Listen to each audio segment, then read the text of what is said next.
సరే ఇటు పవన్ కళ్యాణ్ గారు ఆయన భద్రత విషయంలో క్యాడర్ కాస్త అసంతృప్తి వ్యక్తం చేస్తుంది సార్. అంటే వరుసగా కొన్ని జరుగుతూ ఉన్నాయి. నిన్నంతా కూడా జనసేన పార్టీ ఆఫీస్ పైన డ్రోన్‌లు ఎగిరేశారు. ఒక 10-20 నిమిషాల పాటు డ్రోన్‌లు ఎగిరేశారని వీళ్ళు అలిగేషన్ చేశారు. దానిపైన ఎంక్వైరీ నడుస్తుంది. అంతకుముందు ఆయన ముక్వేర్‌కి వెళ్ళినప్పుడు ఆయన మాట్లాడుతున్నప్పుడే పవర్ కట్ చేసేశారు.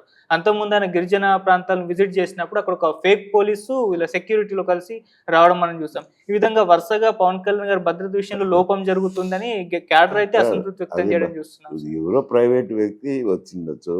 హ్మ్. వచ్చింటే అది పోలీసులు చర్యలు తీసుకుంటారు. ఆ వ్యక్తి మీద కేసు నమోదు చేయడము, అరెస్ట్ చేయడము చేసింటారు. డ్రోన్లు అంటే ఇప్పుడు ప్రైవేట్ వ్యక్తుల దగ్గర కూడా డ్రోన్లు ఉన్నాయి కాబట్టి డ్రోన్లు ఎగిరినాయి అనుకోండి, ఏమవుతుంది? ఆయన ఇంట్లో వ్యవహారాలు ఏం చేస్తుంది? ఆయనకు కూర్చొని చర్చలు జరిపేది ఇంట్లో కూర్చొని చేస్తారు కాబట్టి డ్రోన్ల నుంచి వాళ్ళు గమనించేది ఏముంది? బాంబులు అయితే వేయలేదు కదా డ్రోన్ల నుంచి. అటువంటి వాళ్ళ దగ్గర ఉండవు కదా ప్రైవేట్ వ్యక్తుల దగ్గర. ఏవో చిన్న సంఘటనలకు ఇవి అభూతంగా చూస్తుండొచ్చు, కానీ ఆయనకేముంది? డిప్యూటీ చీఫ్ మినిస్టర్ ఉన్నది, ఆయనకు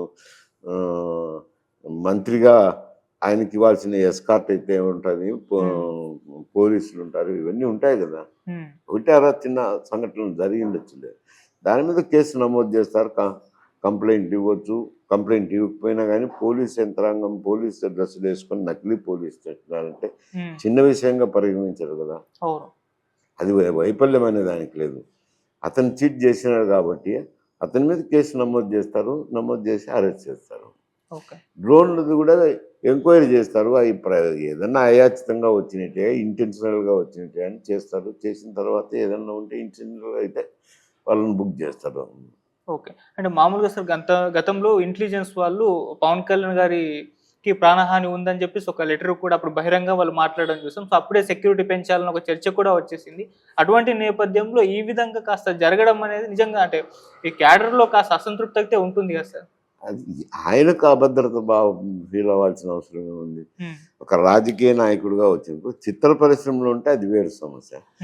రాజకీయ పార్టీ నాయకుడిగా వచ్చినాడు, ఒక పార్టీ పెట్టుకున్నాడు, ఆయన కొన్ని శాసనసభ స్థానాలు వచ్చినాయి, పార్లమెంట్ స్థానాలు వచ్చినాయి.